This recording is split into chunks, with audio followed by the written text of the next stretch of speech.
What happens now then that the first part of the state capture report is out? Can we expect those mentioned in the report to face immediate legal consequences? Well, not likely, because the President, Cyril Ramaphosa, speaking yesterday, has already indicated that the presidency, as far as of an official response to the recommendations and a way forward and reporting to Parliament, that'll happen by no later than the end of June. But what then is the legal situation in the interim? Let's speak to expert Ulrich Roux from Ulrich, Roux and Associates. Ulrich, a very good evening to you. Grateful for your time tonight. What are the options for the implicated people at this stage? Hi, good evening, Tembekile. Thank you for having me. Yes, well, I think we must never lose sight of the fact that the Zondo Commission, or the Commission into State Capture, is an inquisitorial commission and is a fact-finding commission.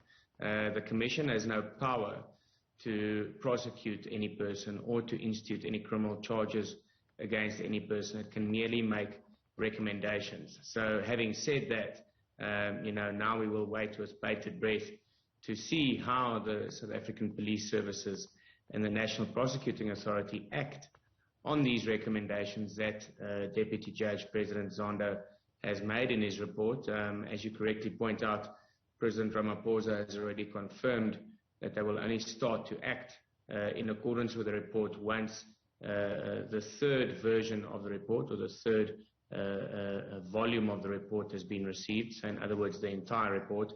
And then we will hopefully see some action by the South African Police Services. To further elaborate on your question, if there is sufficient evidence that a crime has indeed been committed by any specific person, then the South African Police Services is at liberty to act in accordance with that information, to further investigate it, and then to ensure that if a crime has indeed been committed, that it is further investigated and prosecuted if there is a reasonable foreseeability of a successful prosecution. So still a long way to go before we see any people being prosecuted and convicted, but at least this is a step in the right direction, and we'll take it further from there.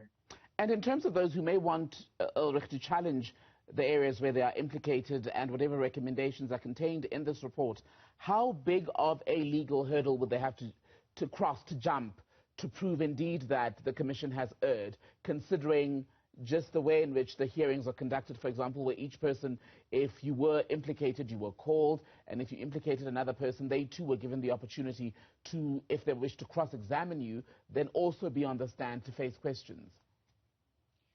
Well, all of the evidence presented must be taken into account. So if a person failed to present himself for testimony, that will obviously also be taken into account, but all cross-examination as well. It has all been captured on the record, and it is all available for the South African Police Services to make use of, as well as the National Prosecuting Authority. But the normal rules pertaining to prosecution will still be applicable, and that is that the South African Police Services must gather enough evidence to show that a crime has indeed been committed. And secondly, the National Prosecuting Authority can only prosecute a person if there is a reasonable foreseeability of a successful prosecution based on the evidence that is available to them. So, there has been numerous affidavits deposed to under oath, as well as testimony being given under oath during the Zondo Commission. And that will all be taken into account and will be used, obviously, in order to prosecute people if there is sufficient evidence. And in terms of the work that will be going on in the government departments and with the presidency in processing the report, the recommendations and the way forward, how much of what is in the report are they bound to? Because I recall when the Nkandla report came out, there was that big fallout between the then President Jacob Zuma and the Public Protector's Office about what had been laid out as far as the way forward and the establishment of this very, of the state capture inquiry specifically, not in the Nkandla matter per se, but the route to this point. Well, they will have to use the evidence available to them. I'm not certain what your question exactly is, Tembekile. Oh, so my question that I'm asking is, so the Commission has put together its findings, right? So yes. It also then says this is what needs to be done to remedy the situation.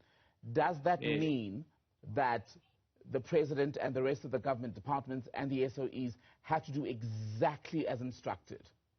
No, not at all. Not at all. This is purely a recommendation made by the Zondo inquiry, and it is a fact-finding and inquisitorial commission, as I said. So they can take that into consideration, but it is at all times the prerogative of the South African Police Services and the NPA as to what steps they're going to take in accordance with their duties and in accordance with the South African Police Services Act and the National Prosecuting Authority Act.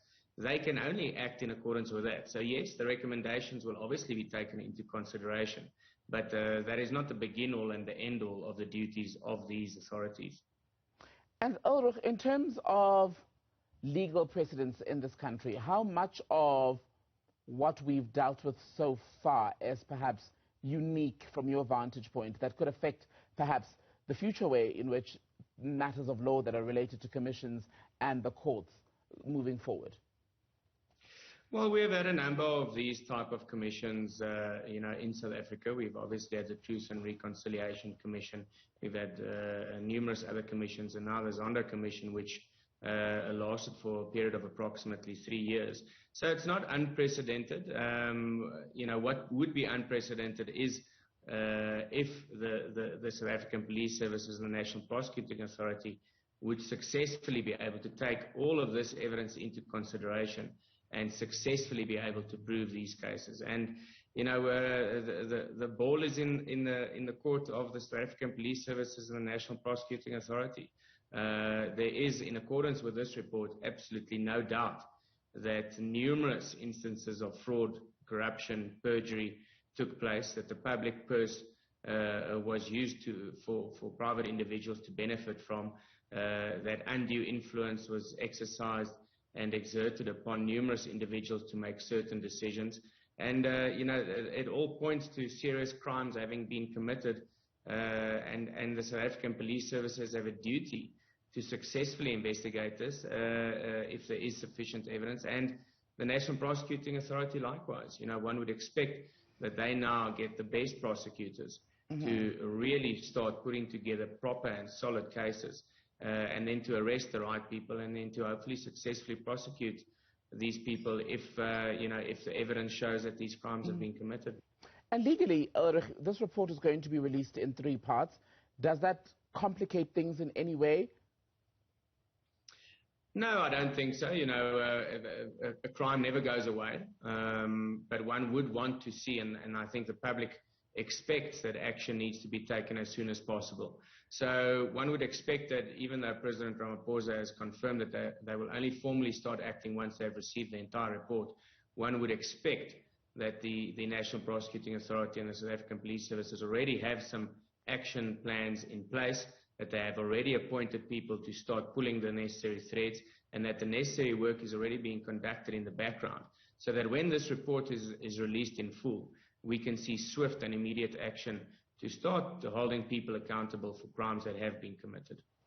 Ulrich Roux, good to speak to you. Ulrich is with Ulrich Roux and Associates, speaking to us about some of the legal considerations that will have to be paid during this time when we're seeing the various parts of the state capture report being released by the inquiry.